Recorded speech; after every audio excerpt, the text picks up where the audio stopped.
कि उसने कभी हेलो बोला हो या कुछ ऐसा, मतलब कुछ उसने प्रोनाउंस किया हो। अब एकदम से नहीं कोई बोल पा रहा है तो उसकी केसेस की नहीं बता रहा हूँ मैं। 1% भी वो अगर बोला है तो उसकी गारंटी है कि उसकी आवाज़ पूरी सही होगी, रिदम में आएगा वो। रिदम मतलब कि वो एक फ्लो ऑफ स्पीच में बोलेगा, ठीक है ना। लेकिन ये सारी कंडीशन है, और कई कई केसेस में साइकोलॉजिकल कंडीशन है। तो उसमें तो आप साइकोलॉजिकल कंडीशन में आपको म में प्रॉब्लम होगा, साइकोलॉजिकल कंडीशन में आपको ट में प्रॉब्लम होगा। किसी को ए में प्रॉब्लम है साइकोलॉजिकल कंडीशन में ही, किसी किसी का ए में नहीं प्रॉब्लम है।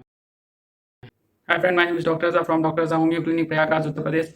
सो आज की वीडियो बहुत ही इंटरेस्टिंग है। इस वीडियो में एक एक पॉइंट जो मैंने बताया है बहुत इंपॉर्टेंट है। इससे पहले आपने चैनल अगर सब्सक्राइब नहीं किया है तो चैनल सब्सक्राइब कर लीजिए। नीचे जो लाल का बटन दबाना उसको आप भूलिए मत, क्योंकि वो आपके लिए बहुत इंपॉर्टेंट है। क्योंकि आगे चल करके इसी तरह के इंपॉर्टेंट वीडियोस जो आपके घर में आपके लोगों को, आपकी फैमिलीज़ को मदद करेगा। तो चलते वीडियो में आगे बढ़ते हैं। देखिए आज की जो वीडियो है वो बहुत ही इंटरेस्टिंग है, ठीक है ना। मैंने पहले भी कहा था, इस वीडियो को पूरा देखिएगा, आपको बहुत नॉलेज मिलने वाला है। और आपका ये जो डाउट है हकलाहट के से जुड़ करके उससे भी रिलेटेड ये वीडियो पूरी बनाई गई है, ताकि मतलब इसमें जो कन्फ्यूजन्स हैं कि मतलब ये साइकोलॉजिकल कई कंडीशन है, किसी को न्यूरोलॉजिकल कंडीशन रहते हैं, ठीक है ना। क्योंकि ये एक टाइप के नहीं होते हैं। इसमें अगर मैं बैठ जाऊँ बताने के लिए आपको तो शायद 10 से 12 घंटा या फिर उससे भी ज़्यादा लग जाएगा। इसके जैसे बिहेवियर होते हैं, अलग अलग बिहेवियर होते हैं, ठीक है ना। तो मैं इस वीडियो में आपको कुछ एक्सप्लेन करूँगा। अगर उस कंडीशन से आपका मैच करता है ना, आप ये नहीं कह सकते हो कि अगला कंडीशन आपके साथ मैच करे कि नहीं करे। मेरा बात आपको समझ में आ रहा है ना। मतलब कई सारे पेशेंट हमारे पास आते हैं जो हकलाहट से जुड़े हुए हैं, तो उसमें उनका यही कहना रहता है कि हमने कई बार स्पीच थेरेपी लिया, कई दवाइयाँ भी खाई, कई दवाइयाँ चाहे वो आयुर्वेदिक, यूनानी, होम्योपैथिक, एलोपैथिक सब खा डाले। तो उनके साथ प्रॉब्लम ये होता था कि 1% भी उनकी प्रॉब्लम गई नहीं, बल्कि और बढ़ी। बढ़ने का मतलब इन द सेंस कभी आवाज़ पतला हो जाना, कभी मोटा हो जाना, आवाज़ से रिलेटेड ये प्रॉब्लम होने लगी। और वो स्ट्रगल करने लगे, उनके साथ ये प्रॉब्लम होने लगी, फिर उन्होंने क्विट कर दिया। कई पेशेंट ऐसे आते हैं जो हमारे पास जो बोलते हैं स्पीच थेरेपी हमने किया, 4 4 साल किया, 5 5 साल किया, कोई आराम नहीं मिला। मैंने उनसे एक क्वेश्चन उसी समय हिट किया, उनको क्वेश्चन कि 5 साल 10 साल आपने किया, किस बेसिस पे किया, कुछ आपको इंप्रूवमेंट दिखा हो तब आप कर रहे थे ना।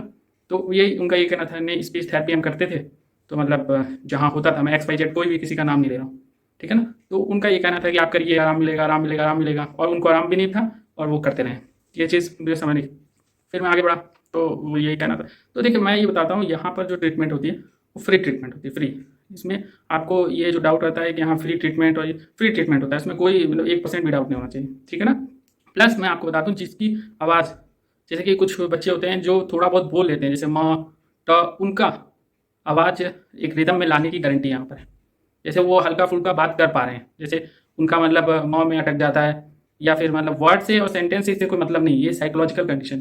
किसी किसी के टंग में प्रॉब्लम होती है, जो कि बहुत रेयर है, मैं बता रहा हूँ, टंग में बहुत रेयर। अब टंग की एक्सरसाइज नहीं मैं बोल रहा हूँ कि टंग की एक्सरसाइज आप करिए।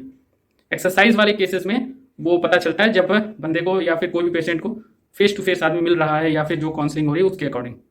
तो इसमें कई सारे मतलब इसमें एक तरह से कहा जाए कि इसमें जो बता दिया गया है कि नहीं नहीं ये मतलब स्पीच की प्रॉब्लम है, ये ऐसी है वैसी, नहीं।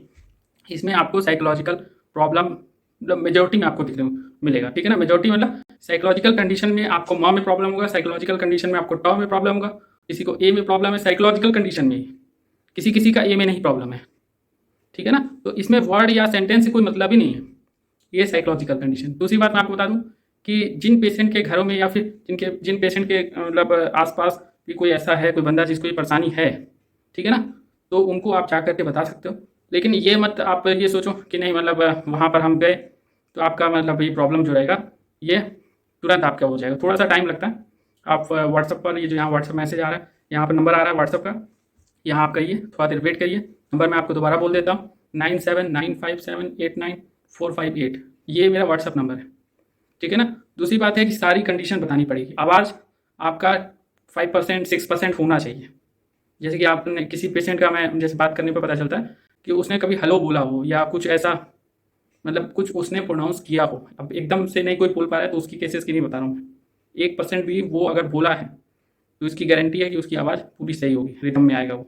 रिदम मतलब कि वो एक फ्लो ऑफ स्पीच में बोलेगा, ठीक है ना।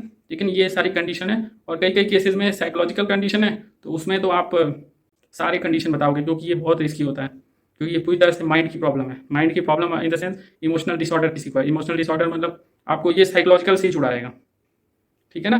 तो ये सब सारी चीज़ें आपको A to Z बतानी पड़ेगी, और इसके लिए शाम का या फिर आप मॉर्निंग में ऐसा समय, जो भी है सारी कंडीशन यहाँ से बताई जाएगी, उसी हिसाब और उसी को मतलब आप फॉलो करके फिर आगे की कार्रवाई होगी, ठीक है ना। लेकिन सारा कंडीशन बताना पड़ेगा, अगर किसी को ऐसा हो रहा है कि हाँ ऑफिस में या फिर कहीं ऑफिशियल एरिया में किसी से हो रहा है ना, तो अब उसमें मतलब पहले बता देते हैं कि नहीं आपने जो बताया था वही प्रॉब्लम है। ऐसे नहीं होता है, मतलब किसी किसी को ऑफिशियल एरिया में भी कंडीशन है, उसके पास रिपीटिशन होगा, उसके पास जब पूरा बात उससे करोगे, जैसे कि आप सपोज जो देख रहा है वो पेशेंट है, ठीक है ना। अब उसने कहा कि मुझे ऑफिशियल एरिया में, उसको इतनी बढ़ जाती है कि पहले जो 0% रहेगा वो सीधा 90-80% हो जाएगा। किसी किसी केसेस में वो एकदम जैसे लगेगा गूंगा ही हो गया, कुछ बोल ही नहीं पा रहा, वहाँ नहीं बोल पा रहा। जैसे कोई लड़का है या फिर कोई सपोज कोई भी हो, तो मतलब वो गया कहीं पर, बैंक गया या रेलवे स्टेशन गया, तो वहाँ एकदम बोल ही नहीं पा रहा है, कुछ टिकट भी नहीं ले पा रहा है, कुछ नहीं कर पा रहा। तो ये सब केसेस जो है केवल बस इतना से नहीं है, ठीक है। सारा साइकोलॉजिकल कंडीशन, जितने जितने सवालें पूछी जाएंगी उसके हिसाब से ही सारा कंडीशन जब देख करके उस पर कार्रवाई किया जाएगा, उस पर जो सारी जो ट्रीटमेंट जितनी कोर्सेज हैं वो बताई जाएगी, ठीक है ना। और दूसरी बात मैं ये आपको यहाँ क्लियर कर दे रहा हूँ कि इसमें आपको अपने से जोड़ करके नहीं बताना, क्योंकि अगर आप झूठ बोलोगे नहीं हमको ये प्रॉब्लम था, ऐसा था, तो समझ में आ जाता है। अब आपसे अगर मैं कुछ पूछूंगा और आप बोलोगे नहीं मेरे पेट में दर्द रहता है तो ये रहता है, तो सारी बात समझ में आ जाती है कि आप ऐसा जो बात बताओ जो इससे जेन्युइन हो, इससे जुड़ा हुआ है। एक्स्ट्रा अगर यहाँ कुछ अलग से बताया गया तो समझ गया भाई आप झूठ बोल रहे हो, ठीक है ना। मैं ये नहीं कह रहा हूँ कि सब ऐसा झूठ बोलता है, कुछ ऐसे आ रहे हैं चाहे वो स्पीच थेरेपी की तरफ से आ रहे हों, वो लोग चाहते हैं, या जो I don't know why, but ये ट्रुथ है। ट्रुथ इसलिए क्योंकि वो लोग ये चाहते हैं कि भाई मतलब किसी को मतलब इस तरह से भेजा जाए ताकि अब ये सारी चीज़ें तो गलत है। मैंने तो किसी भी स्पीच थेरेपी को नहीं बताया कि ऐसे प्रॉब्लम्स होता है वो प्रॉब्लम। भाई जब स्पीच थेरेपी किसी को करवा रहे हो आप, तो उसको ठीक भी करना आपका हक है। आपने 5 साल किया, 10 साल किया, पेशेंट कहीं पर भी स्पीच थेरेपी किया, उसको कोई आराम ही नहीं, कोई प्रॉब्लम, उसका कुछ हुआ ही नहीं। 5 साल 10 साल काफ़ी लंबा मतलब एक लाइफ स्पैन होता है, और आपने एक पीरियड में 5 साल 10 साल लगा दिया और उसमें उसको रिलीफ भी नहीं मिला, 1% भी नहीं। और जो पेशेंट हमारे पास आके बोलते हैं इस तरह से, तो हम वही सोचते हैं यार कि ऐसा क्यों होना है। भाई स्पीच थेरेपी वालों को तो ये सब केस लेना भी नहीं चाहिए, ये साइकोलॉजिकल प्रॉब्लम है। कई कई केसेस में तो साइकोलॉजिकल से भी ऊपर है, क्योंकि ये माइंड की प्रॉब्लम है। 99% ये माइंड की प्रॉब्लम है, 1% हो सकता है किसी किसी का टंग की प्रॉब्लम होती है, वो सब देखना। ये एक ट्रीटमेंट का एक मतलब ये आप आ जाओ कि मतलब इसमें ट्रीटमेंट के बाद ही कुछ समझ में आएगा, ठीक है ना। तो ये जो फ्री क्योर ट्रीटमेंट है इसमें आपको सारी चीज़ें बतानी पड़ेगी पहले, ठीक है। उसी हिसाब से प्रिस्क्राइब की जाएगी। और ये नंबर जो यहाँ व्हाट्सअप का नंबर आ रहा है इसको आप फॉलो करोगे, यहाँ ये नंबर है, इसमें टाइमिंग आप लोगे। टाइमिंग क्योंकि होता क्या है कि कभी कभार टाइमिंग थोड़ा सा टाइम हो जाता है, तो आप लोग सोचते हो कि बहुत दिक्कत हो जाता है कब फ्री आप हो, तो ये फ्री का बात नहीं। फ्री देखिए होता है ये हॉस्पिटल से फिर इधर से आने में थोड़ा सा टाइम लगता है, ठीक है ना। तो वहाँ से हॉस्पिटल से फिर क्लिनिक से फिर इधर, तो पहले जो था मैं हॉस्पिटल नहीं जा पाता था, तो अब वहाँ से फ्री था, इसीलिए वीडियो भी नहीं आ पा रही है, और इसी वजह से मतलब सारी चीज़ें प्रॉब्लम हो रही है, ठीक है ना। तो ये चीज़ आपको फॉलो करना पड़ेगा, टाइमिंग आपको लेना पड़ेगा। उसी टाइमिंग के अकॉर्डिंग, चाहे वो कोई भी एज का बंदा हो, कोई भी एज का पेशेंट हो, वो अगर आना चाहे तो और अच्छा है, और अगर नहीं आ रहा है तो सारी की सारी कंडीशन उसको बतानी पड़ेगी। फ्री क्योर ट्रीटमेंट की बात कर रहा हूँ मैं, फ्री, लेकिन उनको सारी चीज़ें सारी कंडीशन बतानी पड़ेगी।